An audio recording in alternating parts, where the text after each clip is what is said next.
Саламатсыздарбы, сиздер Тандыр медианы көрүп жатасыздар. Студияда Перизат Сайтурхан. Бүгүнкү чыгарылышта Кыргызстан коопсуздук кеңешине мүчө болду. Эми бийлик Бириккен Улуттар уюмунун аброюн көтөрүү тууралуу чоң демилгелерди айтып чыкты. Бирок ошол эле маалда өлкөдөгү сөз эркиндиги, адам укуктары жана эл аралык уюмдардын сунуштары боюнча суроолор жоопсуз калууда. Бакиев Минскиде кандай жашап жатат? Беларусь медиасы качкын президенттин кымбат виллалары, миллиондогон долларлык мүлктөрү жана Лукашенконун резиденциянын жанындагы жашоосу тууралуу жаңы маалыматтарды жарыялады. Камчыбек Ташиевдин катышуусунда ызы-чуу менен кармалган мурдагы вице-мэр Жамалбек Ирсалиевди шаардык сот актап чыкты. Кытай компаниясы менен Түбетейка айланасындагы жаңжал күчөдү. Белгилүү кафенин өкүлдөрү рейдерлик баспалуу болуп жаткандыгын айтууда. Кыргызстан атайын санкциялар боюнча өкүл кызматын түздү. Нарындагы жолду кургандар акчасын күтүп жүрөт. Жол курулушуна катышкан техникалардын ээлери жана айдоочулар эмгек акыларын ала электигин айтып, президентке кайрылышты. 1 миллиард долларлык жол дагы көйгөй жаратты. Түндүк-түштүк альтернативдик трассасындагы ири көлдөмдөгү таш кулап, жол убактылуу жабылды. Ушул жана башка жаңылыктар тууралуу алдыңкы мүнөттөрдө кененирээк талкуулайбыз. Комментарийде пикир калтырып, лайк басууну унутпаңыздар. Садыр Жапаров Бириккен Улуттар уюмунун аброюн жогорулатууга бел байлады. Бул тууралуу ал Кабар улуттук агенттигине интервью бергенде билдирди. Жапаровдун айтымында, коопсуздук кеңешине мүчө болууга Кыргызстан 2 жыл мурда эле дүйнөдөгү бардык мамлекеттер менен иштеп баштаган жана шайлоодо расмий Бишкек коңшу өлкөлөр менен чек ара маселе чечкендиги маанилүү роль ойногондугун айтты. Кудай буюрса, сентябрь айында Бириккен Улуттар уюмуна барганда абдан катуу, татаал сунуштарды беребиз. Бириккен Улуттар уюмунун авторитетин жогорку деңгээлге чыгарышыбыз керек. Бириккен Улуттар уюмунун чечимдери дегенде мейли кайсы мамлекет болбосун так аткаргандай болушу керек. Болбосо Бириккен Улуттар уюмунда 6 комитет болсо 5-өөнүн чечимдерин эч ким деле тоготпой калды. Көбүнчө коопсуздук кеңешинин чечимдери гана аткарылып келе жатат. Ошондуктан биз Бириккен Улуттар уюмунун уставына кошумчаларды киргизүү боюнча сунуш беребиз. Буунун кандай гана чечими болбосун 100% аткарылууга тийиш. Ар бир мамлекет өзүн билемдик менен башаламдык кыла беришти токтотуш керек. Кайсы бир мамлекетке санкция киргизе турган болсо, Бириккен Улуттар уюмунда каралып, уюмдун чечими менен санкция киргизиш керек. Жапаров ошондой эле өлкөдөгү адам укуктары жана сөз эркиндиги, адам укуктары боюнча да айтып, Кыргызстанда бул укуктары ансыз да сакталып келгендигин айтып, кыргызстандыктар сөз эркиндиги дегенди ушактары менен алмаштырып алгандыгын айтты. Азыр митинг, пикети жок, жашоону колдоорун айтты. Ошондой эле бийлик тараптан кетирилген каталарды айткандарга жашыл чырак берди. Бизде адам укуктары сакталган жана сактала берет. Сөз эркиндиги бар жана мындан ары да болот. Бирок бир гана нерсени бирөөгө жалган жала жаппа, жалган сүйлөбө, бийлик бутактарын фактылар жок каралаба, улуттар аралык кастыкка чакырба, регион кылып бөлбө жана ушул сыяктуу талаптарды коюп келе жатабыз. Биз 30 жылдан бери сөз эркиндиги деселе жалаң ушактар, куру сөздөр менен алек болуп көнүп алганбыз да. Мурда мындайларга көңүл бурулбай жалаң саясат менен эле жашап келгенбиз. Азыр болсо жогорудагы маселелер боюнча бир далар мыйзамдар кабыл алынды. Алар иштеп жатат. Кыйкырчак бакырчактарыбыз акырындык менен мыйзамга көнүп келе жатышат. НПОчулар деле мыйзам талаптарына баш ийип калышты. Бийлик тараптан кандайдыр бир кемчиликтер болсо далилдер менен айтып чыккандарга жашыл чырак. Бирок дал ошол азыр өзү баш болуп коррупциянын бар экендигин Шайрыбек Ташиев мойнуна алды деп жарыялаган. Кыргызнефтегаздын иши боюнча эң алгач иликтөөсүн чыгарып, салык кызматына 2-3 жылдан кийин гана жеткен маалыматты мындан бир нече жыл мурун чыгарган Болот Кемировдун жарандыгы кайра берилеби, анын жубайы боюнча дал ошол Кыргызстан аракет кылып кирген Бириккен Улуттар уюму Кыргызстанга берген сунуштар аткарылабы, бул жөнүндө президент үн каткан эмес. Эскерте кетсек, 2020 жылдан бери Кыргызстандагы сөз эркиндиги көптөгөн тепкичтерге түшүп, саясий эркиндиктер да азайып, саясий оппозиция деген түшүнүк дээрлик жок калган. Бул жылдар арасында массалык башаламандыктар, бийликти басып алууга чакырыктар деген күнөөлөр менен камалган интернет колдонуучуларынын, активист, журналисттердин саны ондоп саналат. 3-июнда Бириккен Улуттар уюмунун башкы ассамблеясындагы добуш берүүдө Кыргызстан Азия Тынч океан аймагына бөлүнгөн орунду 142 добуш менен жеңген. Өлкө коопсуздук кеңешиндеги 2 жылдык мөөнөтүн 2027 жылдын 1-январынан тартып баштайт. Ушул айдын башында беларустук Зеркало сайты Кыргызстандын качкын президенти Курманбек Бакиев жана анын Минскидеги мүлктөрү тууралуу иликтөө чыгарды.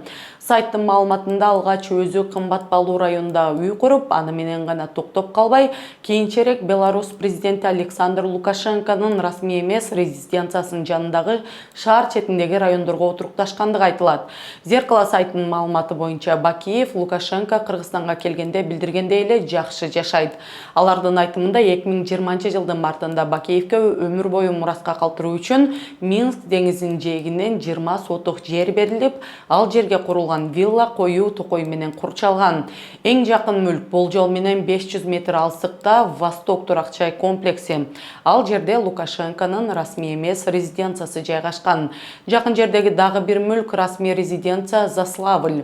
Жакын жерде башка үйлөр же дүкөндөр жок. Ал жерлер алгач кызматты колдонуу үчүн берилип, 2023 жылы жеке менчикке өткөн жана ал жерлер өзгөчө коргоого алынган аймак болуп эсептелет. Формалдуу түрдө Бакиев турак-жай имаратын куруу жана тейлөө үчүн экинчи жеке чарбасы үчүн 2 тилкесин алган. Бирок спутниктен тартылган сүрөттөрдө алардын ортосундагы тосмо көрүнбөйт. Ал жердеги имарат же курулуш 529 чарчы метр ээлейт. Бакиев аны 2021 жылдын декабрь айында өз атына каттаткан. Документтердеги сүрөттөмөгө ылайык бул гаражы жана чатыры бар бир кабаттуу блоктуу турак-жай. Жалпы аянтык кошумча курулуштарды кошкондо 602 чарчы метрге жетет. 2022 жылдын апрель айында Бакиев дагы 2 мүлктү өз атына каттаткан. 2 чатыры бар кирпич сарай жана 22 метрлик күнөскана. Документтерде курулуш өзүнүн каражаты менен салынгандыгы көрсөтүлгөн. Кызыгы Бакиев мындан ары бардык имараттардын жеке өзү эмес, өкүлү Николай Павлович Нерет аркылуу каттаткан. Ал Лукашенконун коопсуздук кызматынын кызматкери болгон 2004 жылдан бери Беларусь КГБсынын борбордук кеңсесине катталган. Зеркало анын колго тийген маалыматтарда кимдир бирөө анын телефон номерин Коля Охрана Бакиев деп сактап койгондугун ачыктаган. Бакиевтердин дагы бир Минсктин бартуу аймактарындагы банкирлер көчөсүндөгү үйү бар экендиги. Аны 2019 жылдын сентябрь айында ошол учурда жаңы эле 18 жашка чыккан никесиз кызы Лейла Салиевага белекке берген. Азыр ал 25 жашта. Ал жөнүндө аз маалымат бар, бирок ал Беларусь мамлекеттик университетинин юридикалык факультетинде студент болгон. Ал эми Бакиевдин бейрасмий жубайы 3 жыл мурун каза болгон Назгүл Төлөмүшева да банкирлер көчөсүндөгү коттеджде катталып, анын атына Минскте 5 батир катталган. Бир 4 бөлмөлүү батирин анын дагы бир уулу Данияр Салиевке 18 жашка туулган күнүндө белек кылышкан. Дагы бир маалыматтарда Бакиевтерге тиешелүү 2 чоң имаратты камтыган мүлкү $10 миллион сатык чыгарылгандыгы да айтылган. Лукашенко Бакиевди 2025 жылы Бишкекке келгенде журналисттердин суроолоруна жооп берип жатып эскерип, ал жакшы жашап жаткандыгын, бирок Кыргызстанга жибербей тургандыгын билдирген. Бишкектин мурдагы вице-мэри Жамалбек Ырсалиев шаардык сот тарабынан акталды. Эске салсак, Улуттук коопсуздук комитетинин мурдагы төрагасы Камчы Бекташиев былтыр 16 июлда Бишкектеги Туңгуч кичи районуна барган маалда шаардын вице-мэри Жамалбек Ырсалиев кармалган.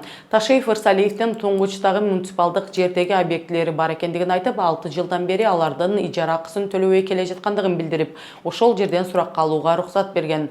Кийин Ырсалиев келтирилген зыяндын ордун толтуруп абактан чыккан. Жамалбек Самарбекович, вице-мэр города Бишкек.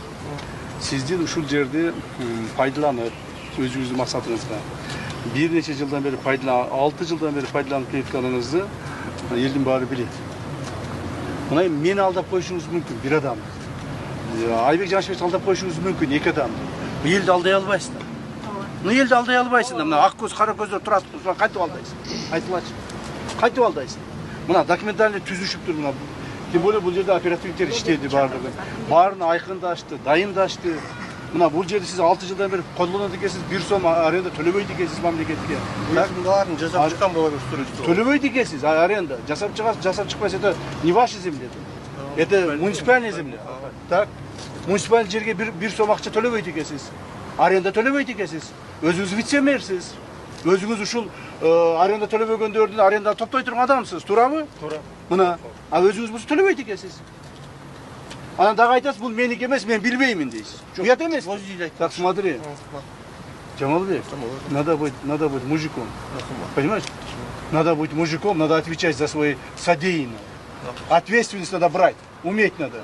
Если ошибку допустил, надо сказать, попросить извинения у этих населения, сказать: уважаемое население, извините, я неправильно сделал.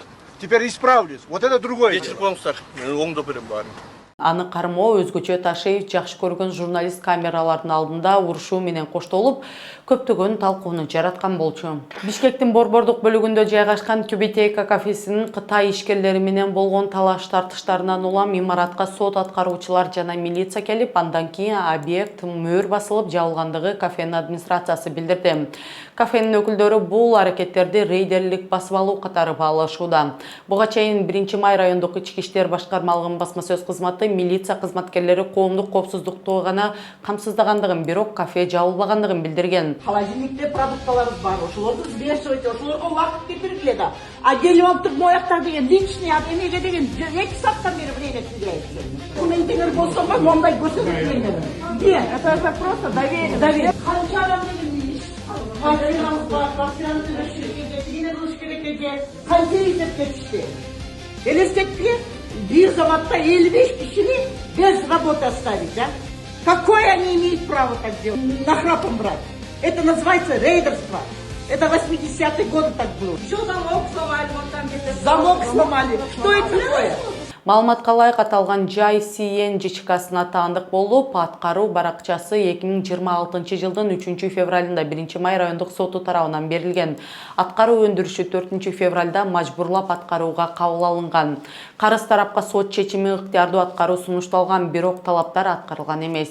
Процесстин жүрүшүндө тоскоолдуктар жаралып, ошондуктан аткаруу иш-чаралары көбөлөрдүн милициянын жана ыкчам аракеттенүү тобунун катышуусунда өткөрүлгөн. Андан кийинчерээк сот аткаруучулар кызматы бул иш боюнча түшүндүрмө берип, милиция кызматкерлери Бишкектеги Тюбетейка кафесин жаап салышкан жоктугун билдирип, 1-май райондук ички иштер бөлүмүнүн маалыматы боюнча соттун чечимин аткаруу чаралары жүргүзүлүп, милиция коомдук тартипти гана камсыз кылгандыгын, сот аткаруучулар кызматы бул маселе туракча эмес, жайларды пайдаланууга тоскоолдуктарды жоюу боюнча аткаруу өндүрүшүнө байланыштуу экендигин тактаган.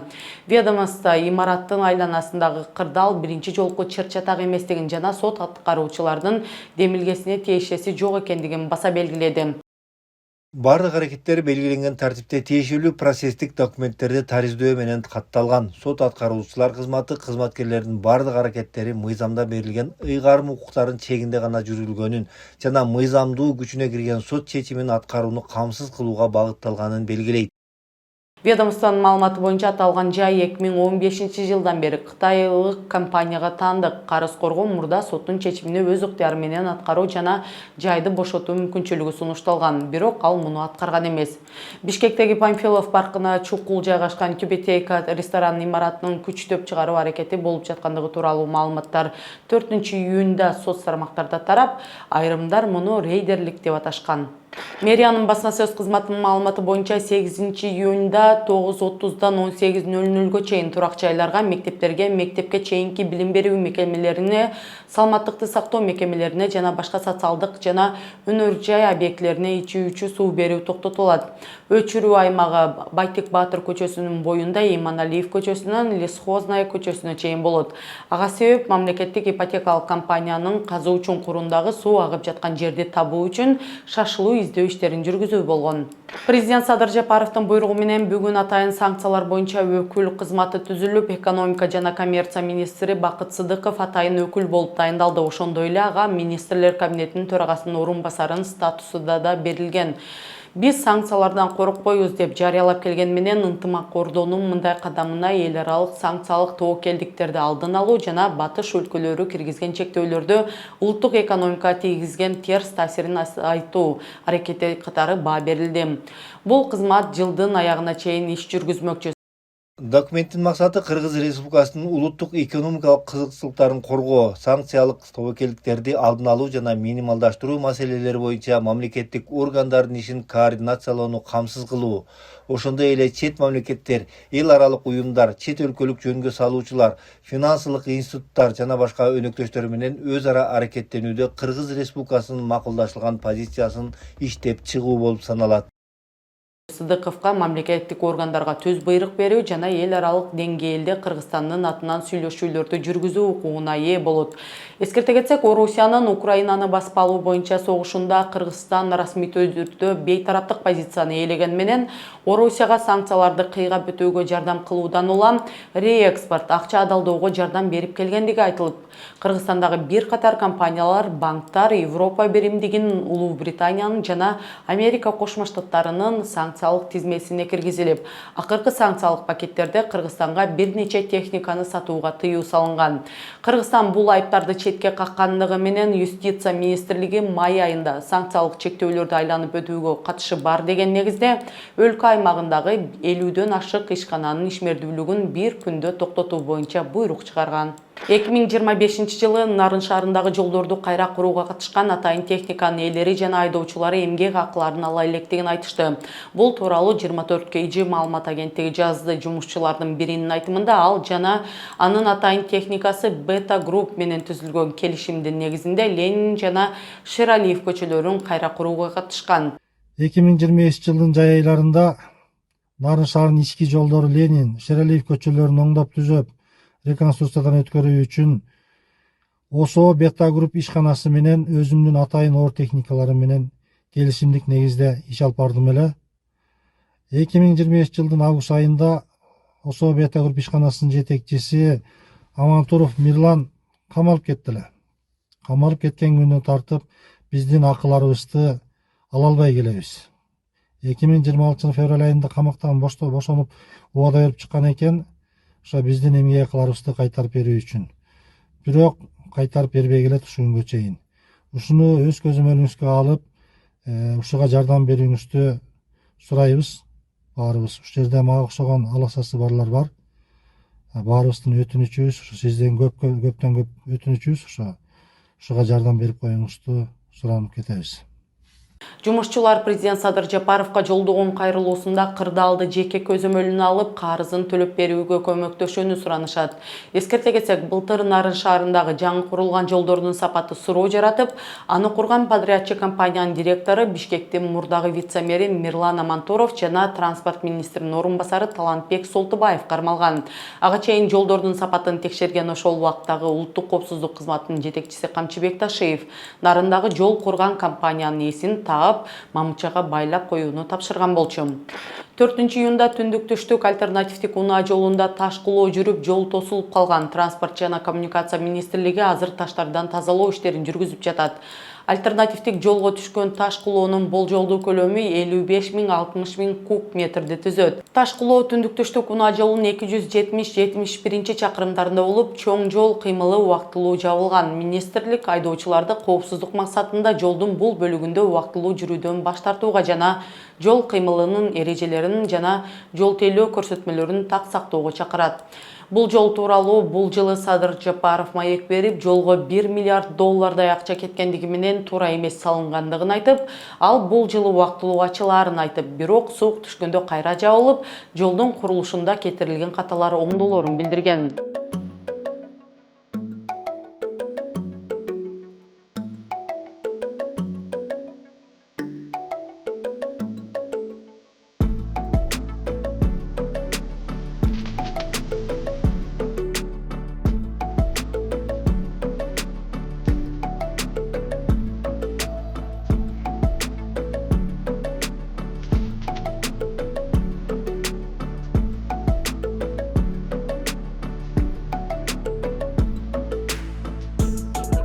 Бул бүгүнкү күнгө карата жаңылыктардын негизгилери болду. Аны даярдап эфирге алып чыккан мен Перизат Сайтбурхан. Эс алуу күнүңүздөр жакшы жаңылыктар менен коштолсун.